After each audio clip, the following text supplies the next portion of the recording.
will land. So for now, whatever happens, no one can take my credentials away from me. And maybe things just have to look different. I don't know.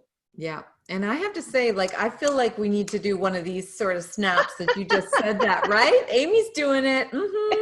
Like, I love it. So the expression was, sometimes you have to be the windshield and sometimes you have to be the bug. End up being the windshield. Sometimes you're the bug. I think it's an old country song from the 90s or something. I don't know, but it is. Oh, is it? Okay. See, I wasted my 90s listening to Nirvana, so goodness knows what lyrics I know. There's probably quite good lyrics, that's for sure. Are they good? Okay, good. Yeah. And Pearl Jam too. Yeah. Yeah, I was raising kids in the 90s, so it was all Bernie for me. Oh, poor thing. Yeah. You poor thing, indeed. I'm excited to be here. I have my kids set up and they know not to come and my little 5-year-old said, unless the house is on fire, Mom, I will leave you alone. So. And when in doubt, still let Mama know. I love it. Yeah, that's great. Well, thank you for doing all the things that you had to do to be fully present here. Super grateful. And Suzanne, nice to see you again. Yeah. I told my kids not to bug me, but they're throwing something at the wall and then there's giggling and smashing, and I'm just going to stay up here and hope that it's safe. Yeah. Good plan. Yeah. Well, so every so often I look behind me, it's because I'm not sure what's going on and I'm too scared to check. Yeah. And you're worried the projectile objects coming your way. Well, one kid was like, oh, I lost my thing, but it's okay. It was stuck in the blinds. I'm like, why are you throwing those things at the windows? Okay. So my name is Suzanne Young. I'm currently a full-time stay-at-home parent. I was an HR manager for a really long time, like 14 years, and was what's the word I'm looking for? Politely asked to leave. My company went through a giant restructuring and I was one of the 1,000 people that were let go in one day. So I was very well taken care of. And we just decided with 2 little kids that I'd stay home, and it's been a slice.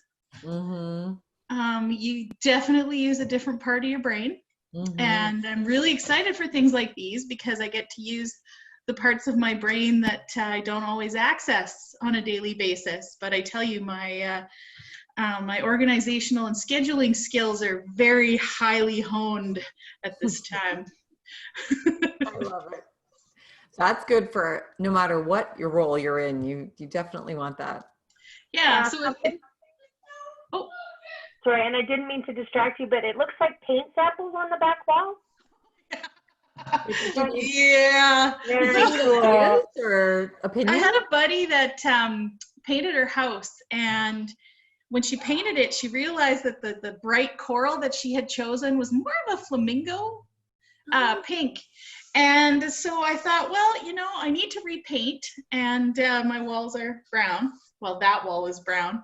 So I thought I'll just do giant spots. So I actually did that over my entire main floor. My husband was really excited. And that's the hallway is the last part. But I'm sitting at the kitchen table, and when the kids go to wash their hands, they drag their hands along the hallway wall.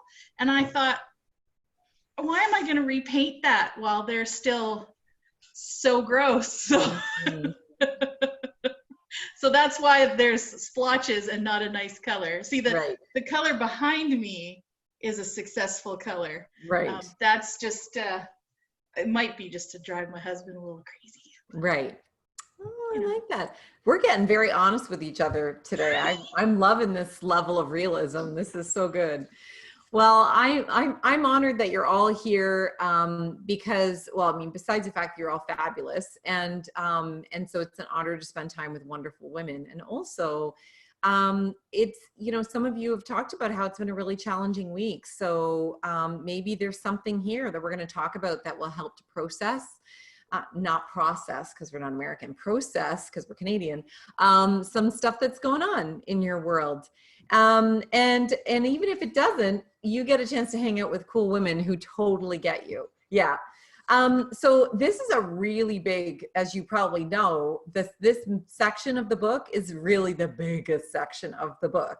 In fact, when I was planning this with Jennifer Moore, we almost divided this in 2 sections because we thought, wow, there's so much here and there's so much depth.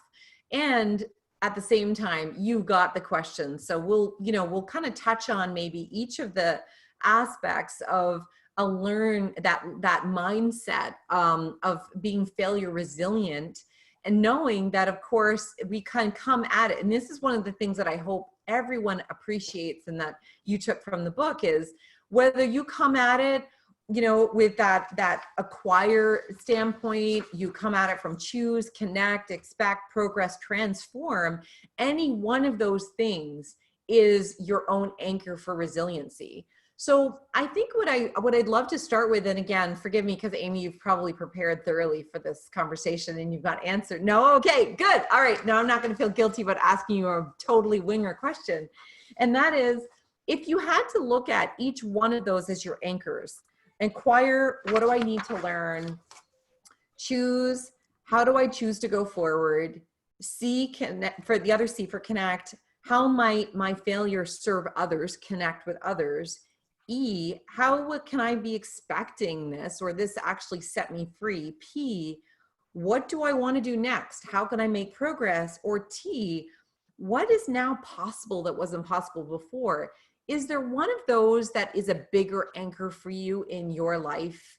When you look at whether it's a current situation that you're dealing with or just the pattern of behavior you have over time, which of those 6 anchors really resonates for you? And that's kind of your go-to approach, or it's become your go-to approach because it just works for you.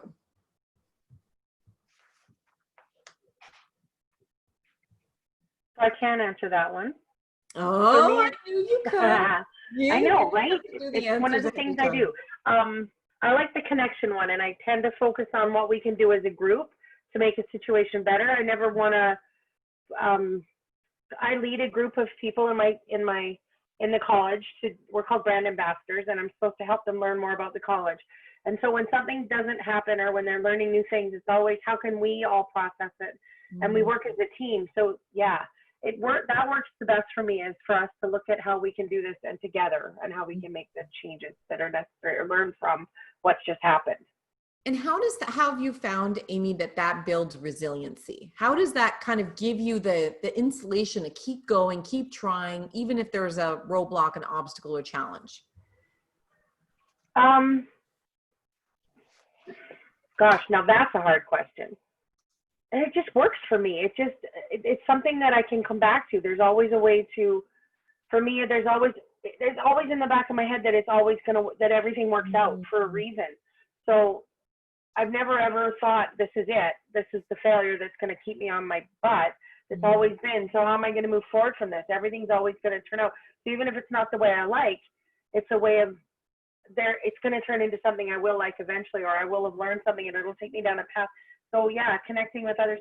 For the group, it's been, I find people tell me that. They're like, you have a way of making it look like this isn't a bad place. This isn't a good, and then we all unite over it. So yeah, I guess that's it. Yeah, I love it. And the fact that you couldn't answer that just like that is okay. Haven't we all found that the things that we're naturally good at and we do instinctively, we can't quite figure out why it works so well, or we think, oh, it's no big deal. That's usually when we shirk off the compliment, when actually it's your hidden superpower. It's your you're underneath your normal clothes. That's your superpower suit. So, right. Oh, that's awesome. Own your awesome there, Amy. Own your awesome. That. Not everybody now I'm does going to own a bit of that. Yeah, I'm going to take that back. Thank you. Nice. Thank you. Yeah, you're welcome. What about for other folks? Yeah, exactly. What about for other folks? Which one of those are your anchors? Go ahead, Michelle C.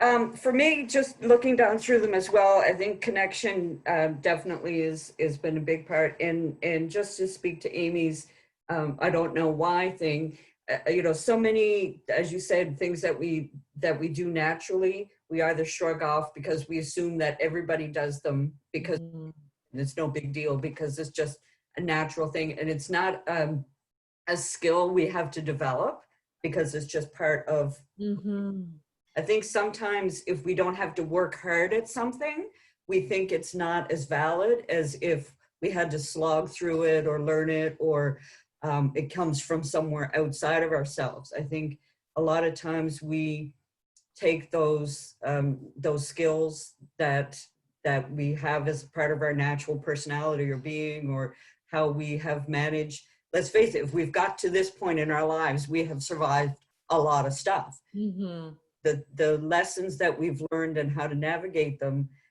just becomes part of our wiring, and we don't have to think about it, because if we learn the lessons right, it's something that we don't have to relearn. It's that we haven't quite mastered are the things that keep showing up again in our lives, and how we frame that as a failure or as a lesson, I think will impacts our either our resistance to it or our acceptance. If you say this thing, you know, like it's raining, right? That it's just news if you say it's raining. Now, if you were somebody who planned their one vacation day for today and it's raining, then it's bad news. But you are a farmer and it hasn't been raining for months and it's raining, then it's good news. It's only because you put a label on it that makes it one thing or the other. And I think the same thing with failure. Yeah. You know, we label it a failure because it didn't work the way we had envisioned it. But who's to say that that was the way to get us to our great? Right. So, I mean, so many themes in what you were just talking about, Michelle. See, you know, the acquire, what do I need to learn? What have I learned from this? The connect you had talked about, you know, hearing what Amy was talking about, the process, what do I want to do next, or even transform what's possible. So if you're, you know, if you really were banking on that day, I was going to go the kids to the beach with my kids. It was going to be a great day. We were really looking forward to it. And now it's raining. So I'm sure that lots of us have had lessons during COVID of, well, I mean, obviously not want to have a pandemic. That's just a given. And how many of us have a fringe benefit that was never anticipated, never would have experienced? Hard to necessarily feel that way when you're also trapped in your house with two children needing to get your work done full time, right, Tierney? So, you know, but it's what do we do with it? Do we keep it as like a tragedy kind of thing, or does it become a triumph? And those are the most interesting stories anyway. What about for other folks? Which anchor sort of is your resiliency go-to mindset strategy?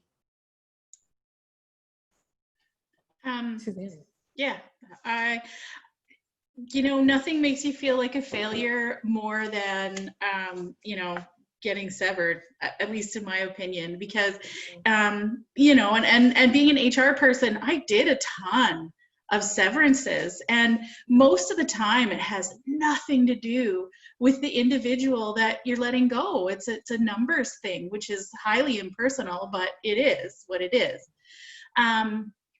But it's and I knew that was the case, but it's really different when it happens to you, because you go back and you try to figure out, like, what did I do? What went wrong? Like, how did this happen? Because, you know, you don't have a job anymore. So there was something about you that made them say, you're not worth keeping. So that's so hard to interpret, and it's so personal. And you know, some people react with anger, like it's the stages of grief almost. Like I think I said last time I went to Disneyland, the last time, but you know, it's been 3 years and still, you know, I'll talk about something that happened at work, and in my head I'll be like, oh, I wonder if that was the thing that threw them over the edge. So I think you really have to accept that you really, or in this case, I really had to accept that, it probably didn't have anything to do with me. And, it really did hurt my feelings, and it's okay to feel these hurt feelings. And, at the end of the day, the situation was such that it worked out, that it was better. Not money-wise, of course, but but lifestyle-wise, 2 little kids, the job was really tough for someone that had little kids at home. It was really demanding on time. And, I was at the point in my career where I was looking for something different. You could say more of a challenge, but just something that was different. And so it was kind of the meeting point, right? Yeah. But I kind of back to what I was talking about was the sort of how you perceive failure and how you interpret failure and how you project failure. So when someone loses their job, the first question you ask them if you run into them is, oh, are you working? And we had made the decision where I was going to stay home. Well, working mothers are up here and stay-at-home mothers are a little bit lower, or the perception in the working world is a bit different, right? So it was really hard for me to say, I'm just going to stay home. It took me a long time to say, I'm just staying home, and I'm okay with that, and I'm comfortable with that, because not telling someone that I'm looking for work felt like somehow I was failing my career and my growth in that. So it was really tough. And even now, depending on who I'm talking to, I still find myself doing that. Other times I just say I'm a kept woman, it's great time, I've never been so happy, I'm never looking for work again because I've got, I'm being supported, blah, blah, blah. But so that accept, and it's hard to get out of that loop. Like that's its own little loop, is working through that acceptance of failure, and being okay with that stage before starting to move on to the next. And maybe that's where where that chart, accept versus accuse on page 47 is really helpful to keep. Yeah, exactly, Suzanne. It's like when I notice myself asking questions like, why didn't I see this coming? I could also say, how could this be expected? Like 1,000 people were, severed the same day. Like why, I still want, or like to be able to say that I'm working, or that I feel like I need to justify that I'm making a meaningful contribution to society. It's like, ooh, I caught myself coveting. So what are my options? So it's that anchor to be able to say, oh, I caught myself.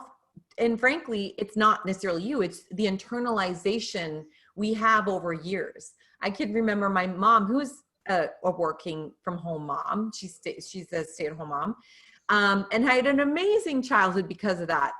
Totally unqualified to stay home with my children. Completely do not have the resiliency to stay at home with my children. You're way more skilled at that than I am, Suzanne. I just know there's no amount of money that you could pay me to become more competent to do that. I never said I was skilled at it. No. Well, you have obviously patience to do it, So, my point is, I absolutely know, but that was my framework. Was my mom was the most amazing stay-at-home mom. We had fresh cookies every day. She made her own bread.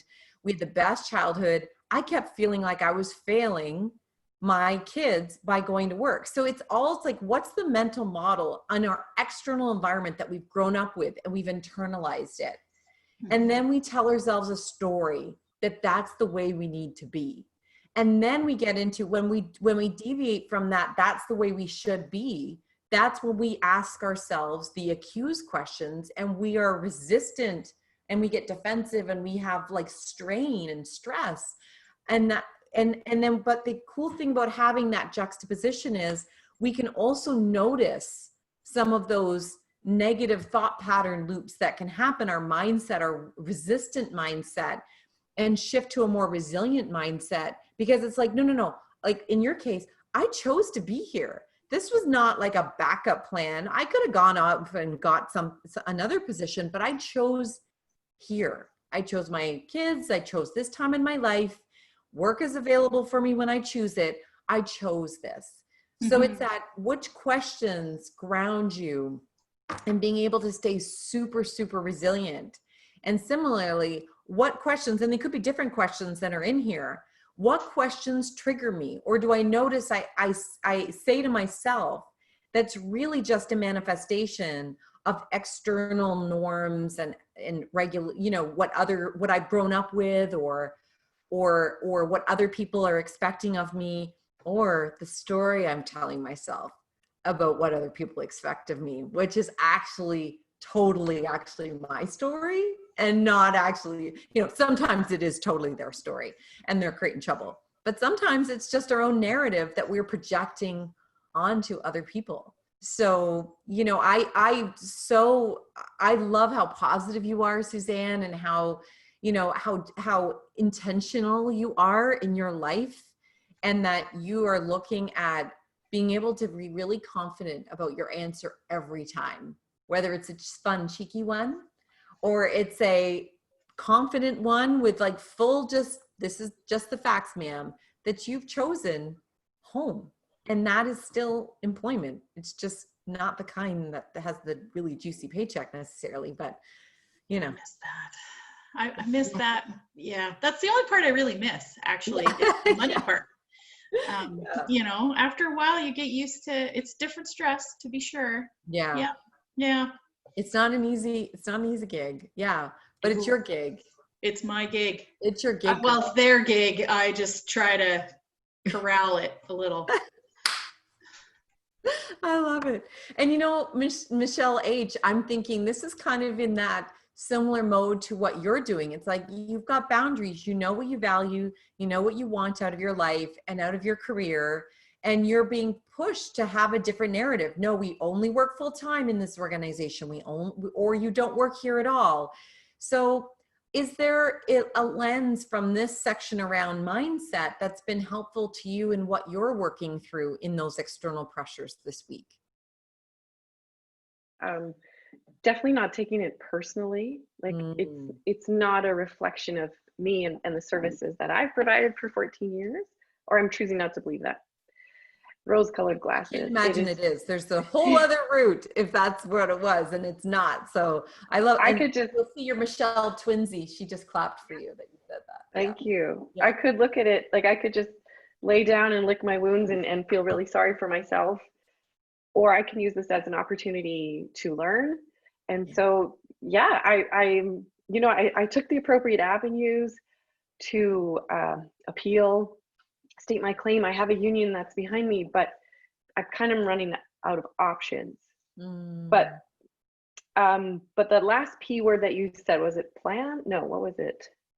I can't remember the last of your options. It was like, what can you do now that you have different parameters? I'm sorry, I can't remember.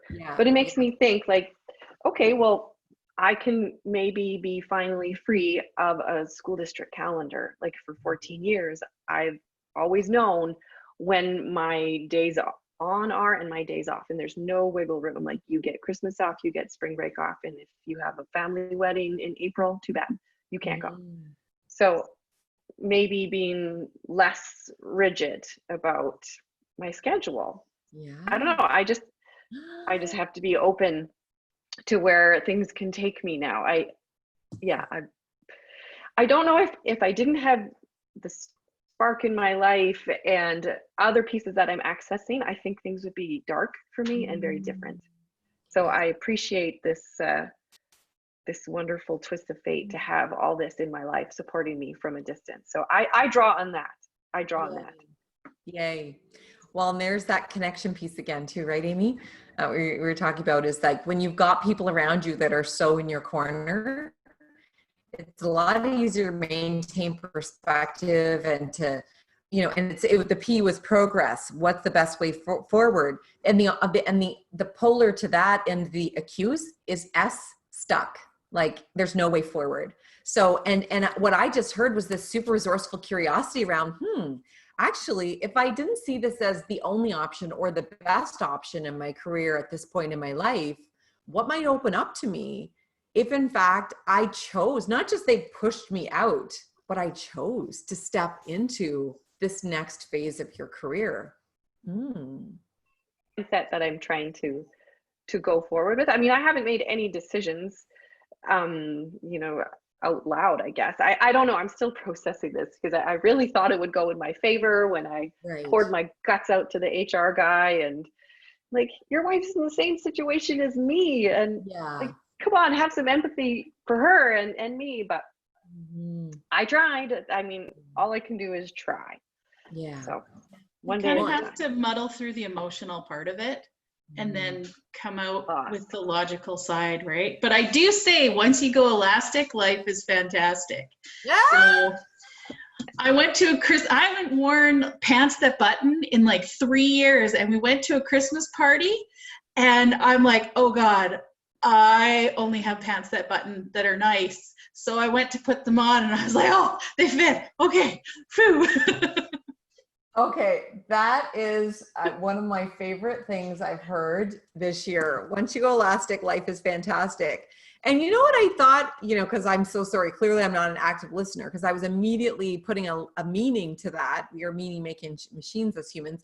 I thought you were referring to an elastic lifestyle, like flexibility in your schedule and you know, is that where you went to, Amy? Yeah. Sure, if you want to go deep. I'm just talking pants. Oh, this is so good. Suzanne, am I allowed to do a vlog on that next week? I'm filming my vlogs. Can I quote you on that as life wisdom, a life hack? I suppose. I suppose. Because I actually, don't you think that would be a great metaphor for life? Is once you go elastic, like, it's all about agility and flexibility, all the buzzwords that we're talking about now, managing our way through uncertainty. How many times feel like retching if you hear that one more time? Managing your way through uncertainty. I prefer elastic. There you go. Yeah. Just beware, if you wear your pants too long, the elastic does break down over time. So, I mean, if you really want to take this metaphor all the way, just be ready that at some point it will end and you'll have to get new pants. Okay. You might have to end up with a drawstring at some point. Right? And that's fantastic. When you get to the end of the rope, right? Yeah. You go past the elastic and go to the end of your rope. And this is going to be a series now. This is going to be our inner, you know, our own internal, like, Spark-esque language. Can I just say, next Spark, everyone in this group needs to show up in elastic everything, elastic, like, you know, around here, like elastic, like off the shoulder numbers, elastic scrunchies, elastic pants. I bet you we can find shoes with elastic. I think we should try. I think we should really try to fully elasticize, because, you know, after you've had children, you definitely know the pants are elastic. So no problem there. That I've got. Are you in, Suzanne? Are you going to totally elastic this party? I've already been dispersed. Oh, you already got it. Gotcha. It's all right. I love it. All hail our leader. Queen of elasticity. Now, if only that would apply to my skin. Oh, your skin looks pretty amazing. Thanks. It's the lighting. Yeah. Tierney, I'm just curious, which of the 6 anchors, what works for you? I know we had this beautiful, lovely conversation at the end of Spark last year, and you so generously poured into my world by talking just about a little bit about yourself and your life. And I still remember that conversation. It was wonderful. So thank you for it. Which of those 6 anchors, I know you're saying, I'm going to go take this home and read it. Was there one that sort of stood out for you that was? There's a few of them that I definitely connect a little bit. I think it's mostly the acquire. I'm still doing my bachelor's online. I'm doing this. I think I have 3 different book clubs that I'm doing right now. And with my job, it's definitely acquiring information, and there is connect, and you know, I hit all of them, but I always seem to come back to acquire something that I can learn from this experience. Yeah, I love it. Well, and isn't it cool? Like, we're all smart, savvy women, and yet we each have a different anchor that leads us and supports us in our resiliency journey. I just think that's so great. How can you support other women or others who are going through challenging times when they're not feeling super resilient to leverage some of this? You know, we've talked about a number of great sort of life hacks, life lessons, philosophies, and so forth. But are there actually specific strategies and skills that you would like to further add into the toolkit to help people maintain a failure resilient mindset? Go for it, Michelle. I think earlier this week that you had posted a question or a meme about walking away from something, and if it's not working for you, walking away. And we talked a little bit online about it.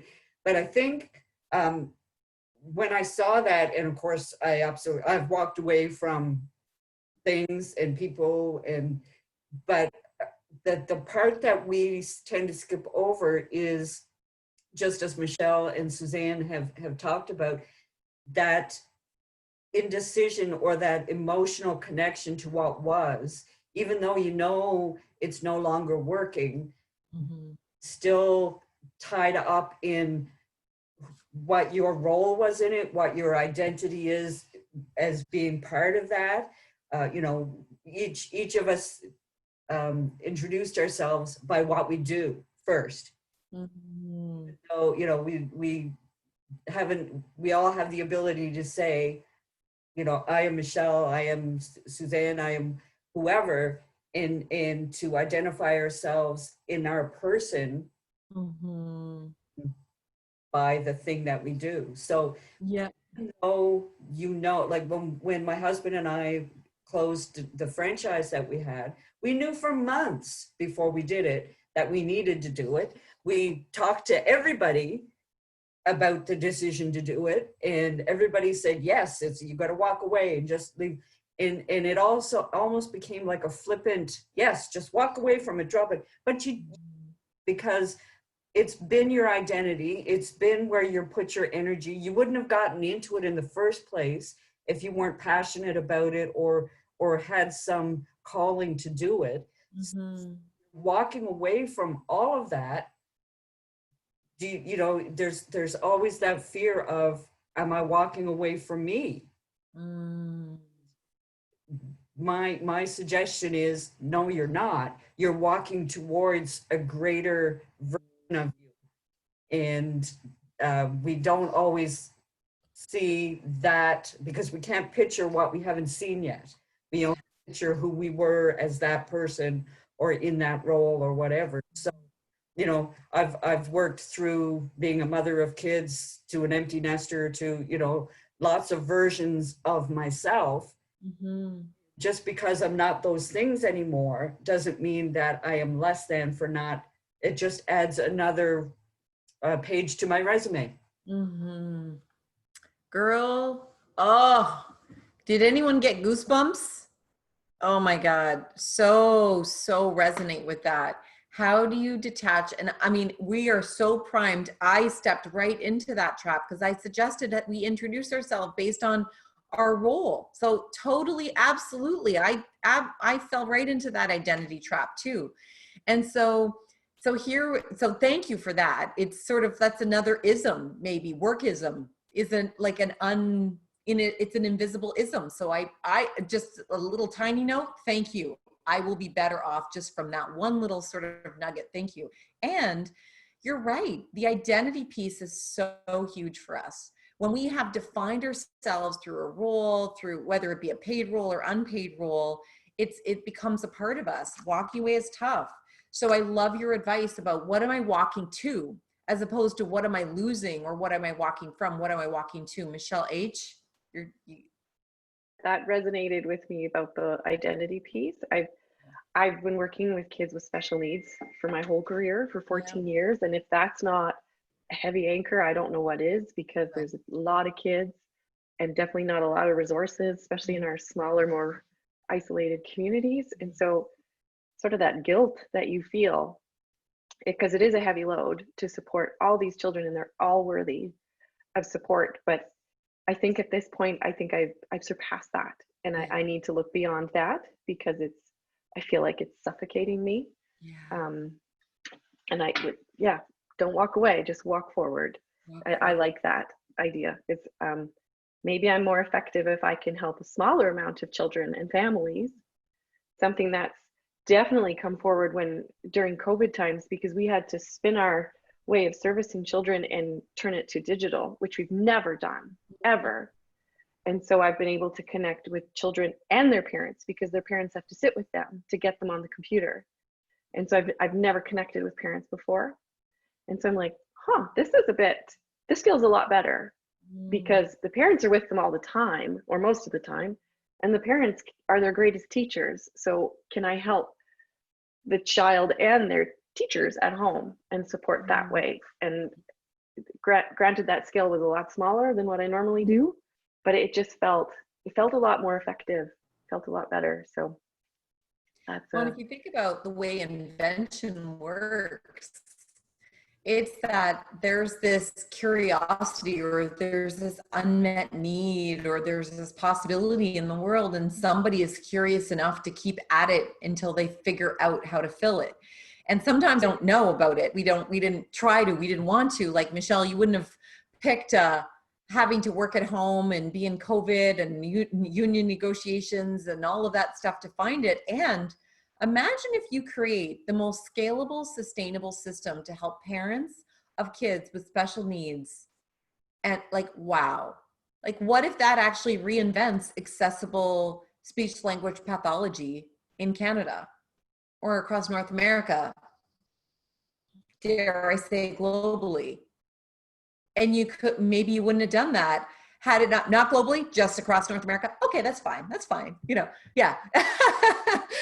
But seriously, I mean, imagine, what would you do? Like, if you had no limits, this is one of my favorite questions as a coach, professional coach. If you had absolutely no limits, what would you do? And people generally initially feel a little bit like, ooh, and then they go, put a smile on their face, and it just like, do you like that question, Michelle H? Well, uncomfortable. I like the whole notion of think globally, but then act locally. That's how I would like to work. Think globally, but what can I do to affect change in my own community? So, because that's where your heart beats. I love it. It's where I live. So we'll see where this takes me. Yeah. Well, and one little side note to that, I would say, is what makes your heart beat when you do that? And it might be because you live there and that's what matters. And it might also be because you want to help rural. Well, rural's all over the place.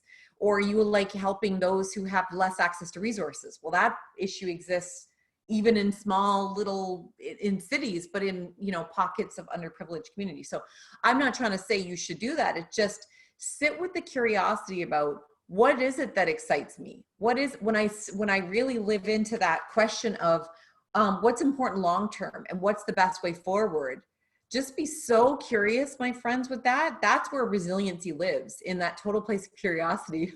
Tierney, I love your kids who are like, photobombing the video conference. So good. Let's all learn together. And I love that middle-aged women are interesting enough to capture the attention of children who could be on YouTube right now. I am so impressed with us right now. It's so great. Yes, score. I'm going to tell my children. Yeah. And then they will still not let me do a TikTok video with them, but that's okay. That's okay. Suzanne, you're going to weigh in there. Yeah. And that for some reason I've been reading about Everest just in general. There was a Hollywood movie that came out a few years ago around the Everest disaster of '96. So I started reading a little bit about Everest, and then you had that whole section about that family that climbed Mount Everest. And I mean, if you think about that, a lot of that stuff is unknown, and you have to make a best guess. So like Michelle, you're kind of in a situation where you've got like, this is what I know, and then here's this giant foggy window that I have no idea what's going on. Mm-hmm. And a lot of this the things that that I do just generally is kind of a plan, option A, option B, option C, and then how they web into each other. And that way, you know, if plan A doesn't work out, you got plan B halfway done.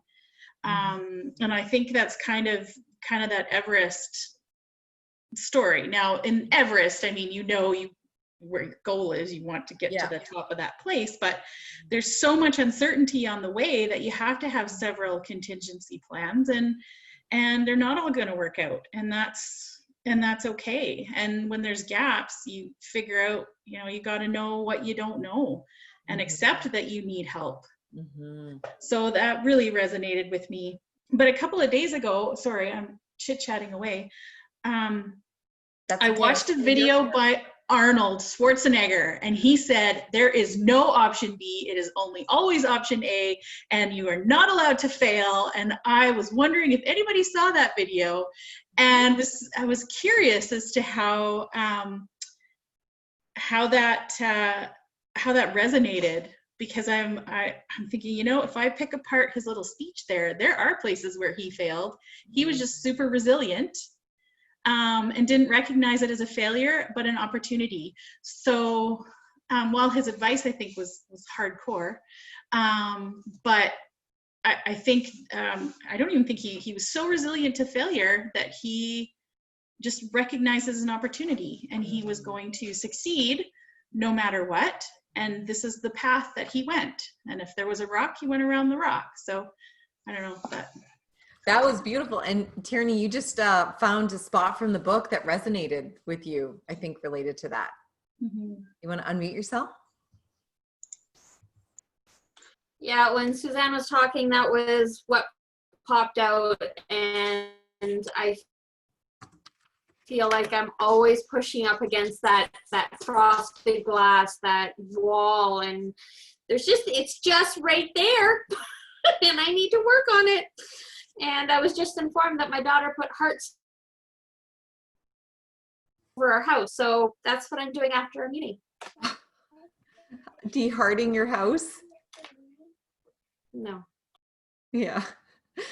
Well, and you know, the knowledge threshold concept, it actually comes from the lean continuous improvement world. So in the last organization I worked in, that was the focus for us as we became a lean hospital. And let me tell you, it was not what the doctors wanted. No, this is the way we've always doctored. Don't mess with us. This is the way it's always going to be. However, healthcare is pretty unsustainable if we don't find ways to innovate. Drugs are getting more expensive, equipment's more, more complex, and rising costs and increasing demands and so forth. And this concept of the knowledge threshold, every time we'd feel really, really uncomfortable about a decision, a situation that we were coming up against, we had to discipline ourselves to start asking the question, is this actually that this is the solution or the information we need on the other side of our knowledge threshold? This became our version of the elastic, concept. It kind of became our internal sort of permission giving to be curious about something, because we realized once we started to become aware of just how much we didn't know. First of all, when we talk about identity, that was pretty scary, because it's like, wow, we're responsible for $1 billion and we don't even know what we're doing. Like, this is a pretty challenging ego hit there. And at the same time, how could we possibly know? We can't predict volumes. We don't know what the industry is how it's gonna change. There's so much. Oh my God, we got a puppet. That's way better than what I was talking about. Let's pay attention to the puppet. It's so cute. Oh my God, I love that. I love kid bombs. That's so great. Yeah, he's adorable. Totally adorable. So, that became our question as an organization, and even as a senior team. What gave us permission to not have all the answers, and for us not to have an ego hit, to not have an identity crisis in that moment, was to say, I actually don't know. And we hear all the time, it's okay to say, I don't know, but is it really? People judge you all the time if you don't know. Like I had, my son said to me the other day, wait a minute, I thought you were the parent here. Cause he was saying, I'm very worried about Simone, this is my younger daughter. She doesn't seem to be as communicative lately. He forgets that 2 years ago, he was the exact same human, but anyway, whatever. It's like, I said to him, I don't know what to do. He's like, but weren't you a girl? I'm like, yeah, but not for a long time. Well, aren't you the mom? Shouldn't you know what to do? Probably, but I don't know. I mean, do you have any ideas? You're a teenager. He's like, well, I don't know. I'm like, looks like we're going to have to not know. I'm like, do you think that maybe she'll like resolve it? It'll be okay. Just like you're okay. He's like, well, is it worth the risk? I'm like, well, I kind of wung it with you and you're okay. He's like, well, I guess we could. And all of a sudden I'm co-parenting with my 17-year-old about this very situation of the knowledge threshold. Understanding her in her current state of 15-year-old girliness is on the other side of the knowledge threshold. And I think that's why we have to have 2 children, right, Tierney? Why we have to like realize we had to get it right with the first one. And then the second one, we're like, oh yeah, there's no way I'm actually going to know until after they're raised, how to raise them. So isn't that the same with our careers, with our friendships, in our relationships? I have a few friends who are like, I had my practice husbands done, and now I'm on to my right husband. So I'm like, oh, that's a really much easier way to, probably more accurate way to describe having a second marriage, you know? Like what's the other side of the knowledge threshold? And I love that you found that, Tierney, because I think that that's a really practical question we can ask ourselves. Go ahead, Michelle C. I also just wanted to like the Everest analogy is great because, you know, it's this supposedly insurmountable thing that, you know, people want to climb and achieve the recognition of going through all these obstacles in reaching the summit of Everest. But what we don't always focus on is the fact that nobody can live at the summit of Everest. Like, you can't live on a mountaintop. There's too thin. There's nowhere to set up camp. You have to go there and come back down, and then you still go back up there again, all the way down to base camp and re-strategize and then make another attempt. But we set these pinnacle moments in our lives and expect that that's where we're going to be staying forever. And we can't. We need to come back down the line, find a nice level ground, find, you know, where we got enough oxygen to breathe. And sometimes we have to go all the way back down to the valley and spend some time down there regrouping and getting ourselves back on track. But the mountain is always going to be there. And we're, you know, as long as we have a pulse, we wake up in the morning, there's always another opportunity to make another attempt. So that's the other side of that sometimes the journey is, it's just about the journey. It's just about making the attempt. Actually ever reach the summit. It's all about the progress. It's not about the destination. I love that. And what a great hack that is. What a great strategy is. Am I making it all about the summit? Or is it actually about the progress along the way? Is it actually that I attempted whatever metaphorical Everest this is? As opposed to the way we anchor, like I was at my thinnest in that size. I had my best career moment here. That was the hottest guy I've ever gone out with, or whatever. My husband had the most hair at that age. Don't tell him I said that. This is being recorded, right? But don't actually share this video with him. You know, like those summit moments, we often attach ourselves to those as the key identity-based things. But what beautiful permission giving for us to define it not by summits, it's through all the other stuff in between. I love it. Tierney, you also had held up something, and I think just given the Wi-Fi, we missed what you held up. What did you had a suggestion about a tool, I think. My journal. I use it all the time. Yeah. How does that help, Tierney? How is that a strategy that's really helped you to remain resilient? I have different sections in here. Some of it is for self-care. Some of it is to identify when I'm getting stuck into continuous loop or roller coaster, just for me to try to refocus and ground. So we're both trying to recover from that. Yeah, another brilliant strategy is things that ground you, like journaling, like good questions, like friends who help anchor you, to not get into continuous loops. It's sort of a similar sort of metaphor to this, not to fixate on the summits, to notice the patterns. It could be a loop pattern, it could be a summit, over expectation, sort of perfectionism pattern. Like, what are the things that don't help us to remain resourceful and resilient, and how can we kind of put a wedge in that? So I love it. Wow, this has been an amazing hour with all of you. Why don't we just spend maybe 30 seconds? What is your biggest, juiciest, yummiest takeaway that you have, that you're leaving with? Can we do the same order that we did introductions? And I'm going to put I don't have my earrings on, so I'm going to put my earrings on for this fancy part of the conversation here. I don't know why I took my earrings off earlier. Thank God I kept my clothes on. Go ahead, Michelle.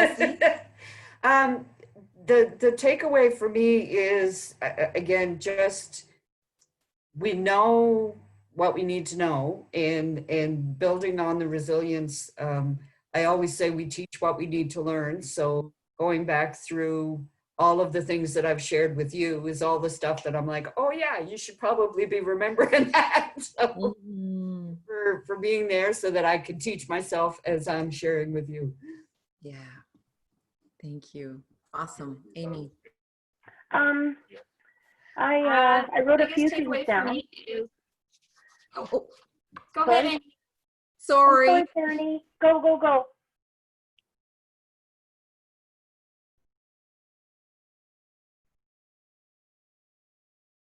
I got my orders mixed up. Tierney, you're right. You were up next on the call.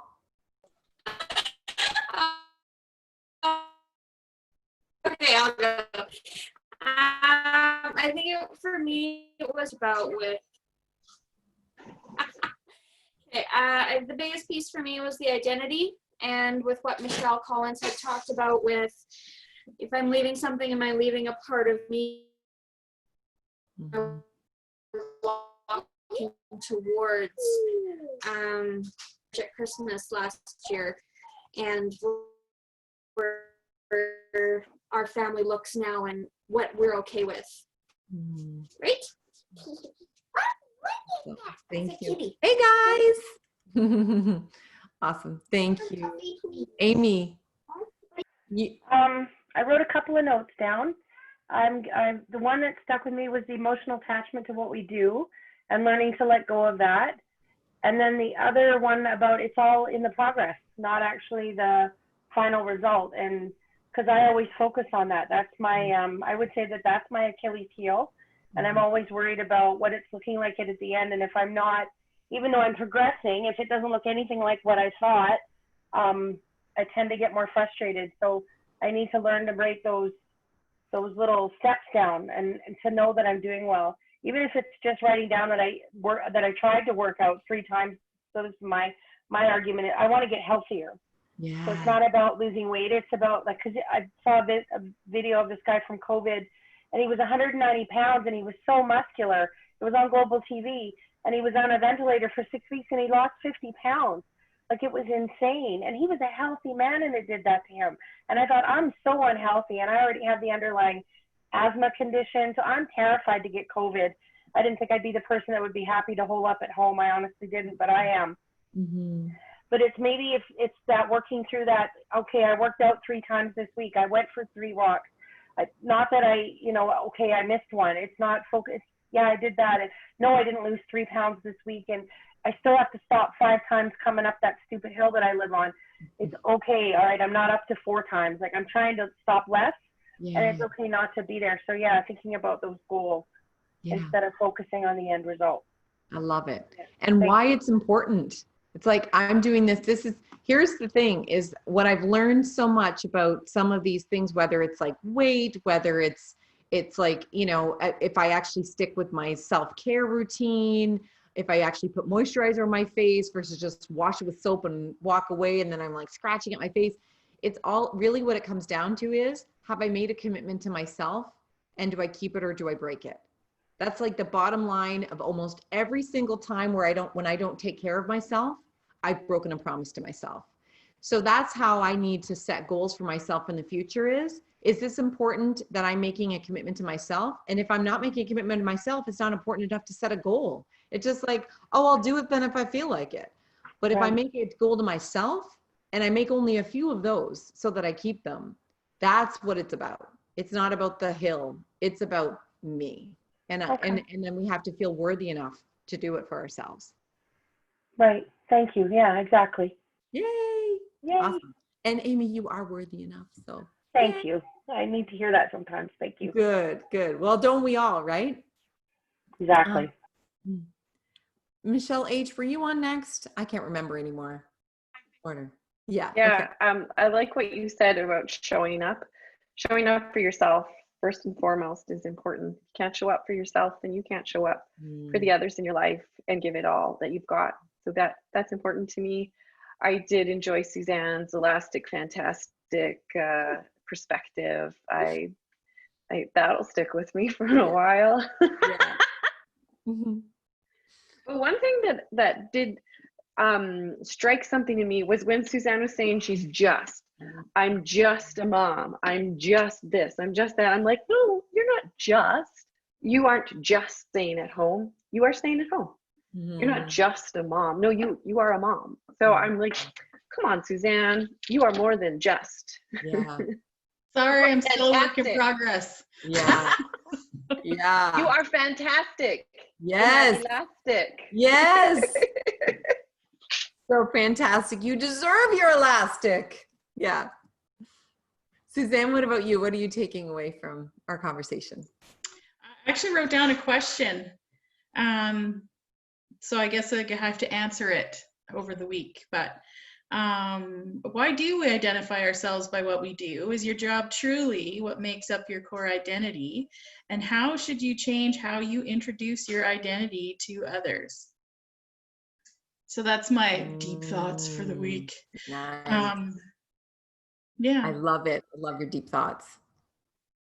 May I offer you and anyone else who would like it a coaching question or people? And you just, what a beautiful way to end, because this is were to pick a future important event. It could be if you want to do from a work perspective, it could be your retirement, or it could be if you're a big community volunteer, it could be you've received a community award. You pick sort of like a really far future point in time, and all your closest family and friends are there. Who would be there? Where would you be? And what would you say when it's your turn to make a speech? And that, at the root of that, is what you care about most. And that, if you can speak about your identity of how you're trying to contribute, and it really comes down to contribution and agency and your values and who you are in the world. If that may help you, Suzanne, in those beautiful questions that you had asked yourself. By putting yourself in a future, it's practicing the T part of transformation in our mindset. That's a transformation exercise, because we have to actually put ourselves in the future and be telling our current self, but in the future state, what success we will have become and why. And we get to define it based on what matters most to us, not based on what the standards of society are for us right now. So if that exercise entices you, you are most welcome to take it and shape-shift it to whatever that point in time in the future is that works for you. So thank you all for your time today, for showing up. Can't wait to see you next Friday. And I agree, it's a pretty awesome group of people. We're not a big group, but we are a fabulous group. So Hope to see you next week, and invite your fellow sparklers to join us if you are so inclined. Bye, everyone.